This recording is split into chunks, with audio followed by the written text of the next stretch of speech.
Hi, I'm Charles Elmore.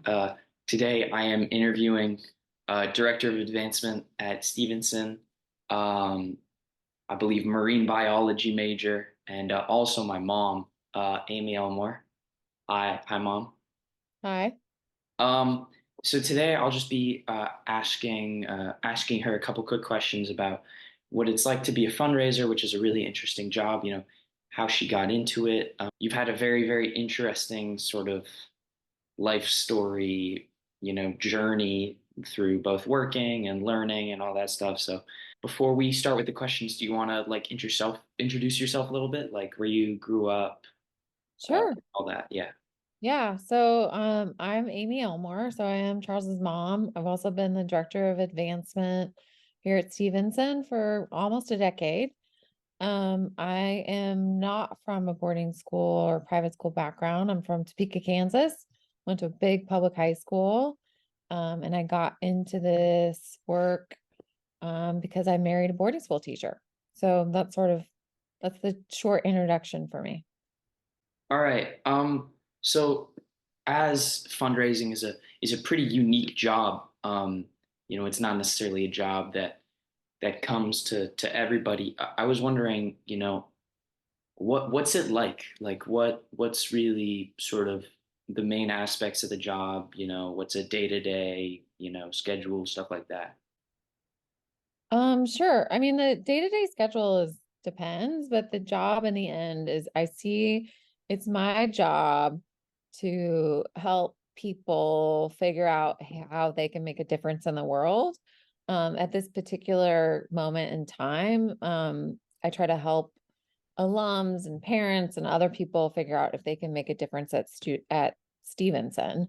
So that's really from the donor perspective. So I get to know people, I get to listen to what they care about, I get to see if anything that they care about also happens here at Stevenson. And then on the school side, I think it's like my job to try to remove all the obstacles um, that could make that get in the way of kids learning and teachers teaching. That's sort of what I do. What that means day to day is like I ask people for money, I get to know different people, I do, there's some travel involved and seeing different people, but all in all, it's sort of like connecting the school with people who care about it. That's awesome. I know that you already said, you kind of got into working at boarding schools because you married a boarding school teacher, but was there anything else that particularly inspired you to get into this line of work? Yeah, 100%. I married your dad, Toby Elmore, to get into boarding school, but for fundraising, the story goes back a lot farther.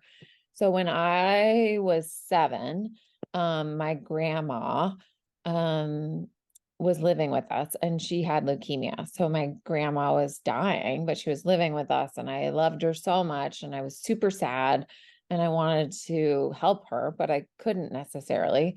And so I'm probably gonna start crying.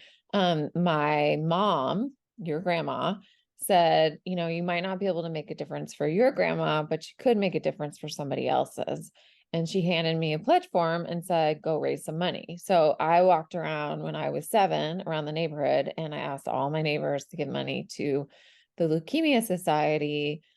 And that's kind of where it all started. So for me, fundraising was actually where I found like agency and I felt like I could make a difference in the world. And I really liked that. So then I just kept doing it. I never expected this to be my job.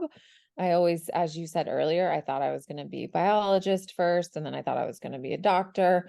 But then I found out that fundraising was the job, and it was actually something that I really liked and that I was pretty good at.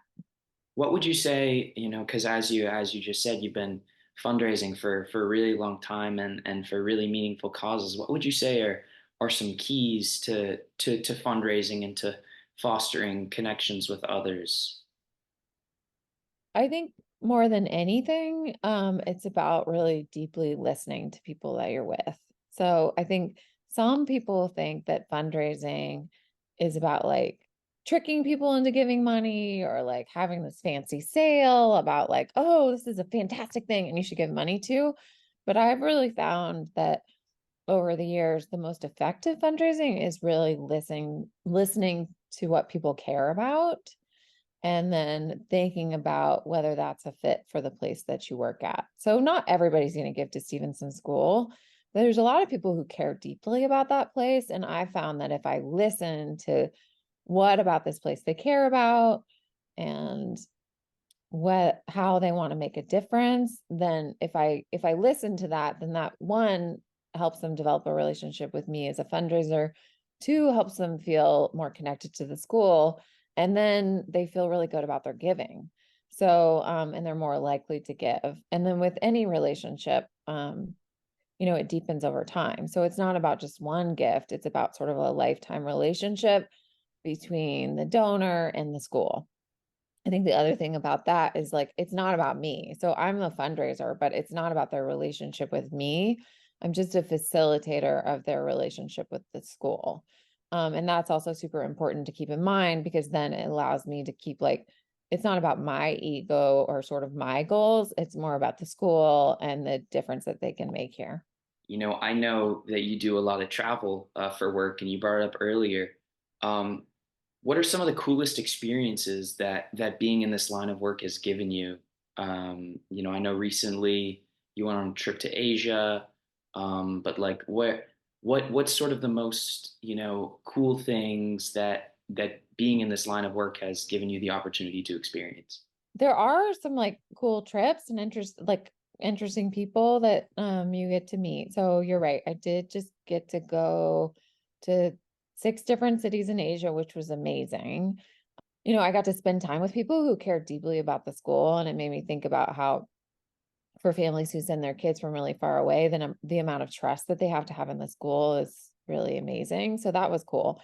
But I think actually the coolest thing that happens is like the things that I make for the school, like that I make happen for the school. So, yesterday or not yesterday, earlier this week, Dr. Griffiths was able to hand out $500 gift cards to all the employees at the school, all the full-time employees at the school. And that was 200 gift cards of $500. So that was 100,000. It came from a donor who I've been talking to for like a year and a half. And to see what a difference that made for the teachers was really amazing. Um, and then on a different scale, when we worked, you were born at Thatcher and we worked there, the head of school there gave me a painting of their new student center. And the reason they gave it to me was because they said I made possible like the first place on campus that the whole school could gather. So it was sort of like a Rosen. So I think like the coolest thing is not like the trips or the dinners or the interesting people, it's the like impact, right? To think like that my work can make a permanent impact on an institution, but even more so, like the fact that there's things that I've raised money for that affects kids directly. Um, I think that's the coolest. So the most recent is just the gift cards, like the number of like, actually having a facilities guy say like, I feel valued by the school because of this gift card, like that's awesome to me. But then on the other hand, like seeing a building open that I helped raise money for is also awesome. So the trips are cool. But for me, the most important thing is seeing like the outcomes and how that can make a difference. Is this a line of work that you want to continue working in, like in terms of fundraising for schools, or have you considered moving towards fundraising for more maybe charity organizations or nonprofits or different areas? Yeah. So, well, first of all, like Stevenson actually is a nonprofit. I don't know if everybody knows that. So, what a nonprofit means is it means it's an organization that is not trying to profit for the owners or like the shareholders. It's reinvesting in its mission. So first that. But then am I always going to raise money for schools? I don't think so. Like, I mean, I love schools because I think that education has the ability to transform lives. And I also love boarding school communities, and it's been such a wonderful place for my family. And I've really felt like I have made a difference. But I think when I think about as I get older, I could imagine, actually lately I've been thinking about maybe I want to do some political fundraising. So I could see like after my kids are sort of like off in college. Like, I think it might be interesting to try something new and see if I could make a difference in that area. Um, and then who knows what else? I mean, I've done fundraising for healthcare in the past. I've worked for the United Way. I've worked for foundations. I've done like child abuse prevention.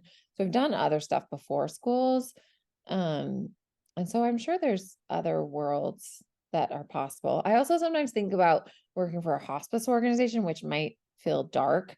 But I think the idea of like, how do you provide support for people during their end of life stages is also kind of beautiful. I think that's probably related to like where it all began with my grandma, thinking about like, how do you support people you love in all the stages of life? So, yeah, I don't know. I mean, in the end, like fundraising is about, again, like connecting people with things they care about and showing them ways they can make a difference. And that can happen in education, or that can happen in healthcare, or that can happen in politics. And I really like being like a facilitator in that process. So who knows what'll happen next. All right, thank you so much for answering my questions. Thank you so much for saying yes to this interview. I know you have a very busy schedule, so thank you for taking a little bit of time out of your day for this. But yeah, this is I've been Charles Elmore. This has been Amy Elmore, Director of Advancement here at Stevenson School. Thank you so much for listening, and this is KSPB Pebble Beach. You're tuned to 91.9 FM. You're tuned to 91.9 FM. KSPB Pebble KSPB Pebble Beach. KSPB Pebble Beach. KSPB Pebble Beach. KSPB Pebble Beach, a community service of Stevenson School. Find us on the web at kspb.org.